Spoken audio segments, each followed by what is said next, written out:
তিন জুলাই ২০২৪ সরকারি চাকরিতে ২০১৮ সালের পরিপত্র পুনর্বহালের দাবিতে টানা তৃতীয় দিনের মতো উত্তাল ছিল দেশের বিভিন্ন বিশ্ববিদ্যালয় ক্যাম্পাস। নির্ধারিত কর্মসূচি অনুযায়ী দুপুর ২:৩০টার দিকে ঢাকা বিশ্ববিদ্যালয়ের কেন্দ্রীয় গ্রন্থাগারের সামনে থেকে আন্দোলন শুরু করেন শিক্ষার্থীরা। তার আগেই বেলা ২:৩০টা থেকে বিশ্ববিদ্যালয়ের বিভিন্ন হল থেকে খণ্ড খণ্ড মিছিল নিয়ে জড়ো হতে থাকে আন্দোলনকারীরা। জেগেছে রে জেগেছে, ছাত্র সমাজ জেগেছে, কোটা না মেধা, মেধা মেধা, এমন সব স্লোগানে প্রকম্পিত হয় ক্যাম্পাস।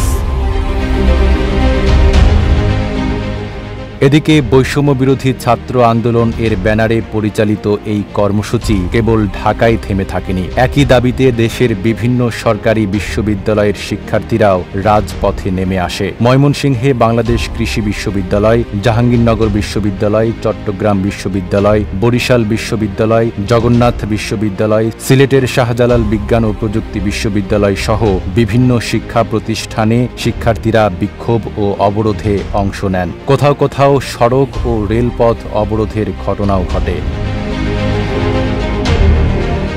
এর আগের দিন ২ জুলাই ঢাকায় প্রথম বড় আকারে এই আন্দোলনের সূচনা হয়। ঢাকা বিশ্ববিদ্যালয় থেকে নীলক্ষেত সায়েন্স ল্যাব হয়ে শাহবাগ মোড়ে গিয়ে অবস্থান নেন শিক্ষার্থীরা। প্রায় ১ ঘণ্টা সড়ক অবরোধের পর বিকেল ৪:৩০টার দিকে শান্তিপূর্ণভাবে কর্মসূচি শেষ হয়। নাঈম আরাবী, ঢাকা পোস্ট।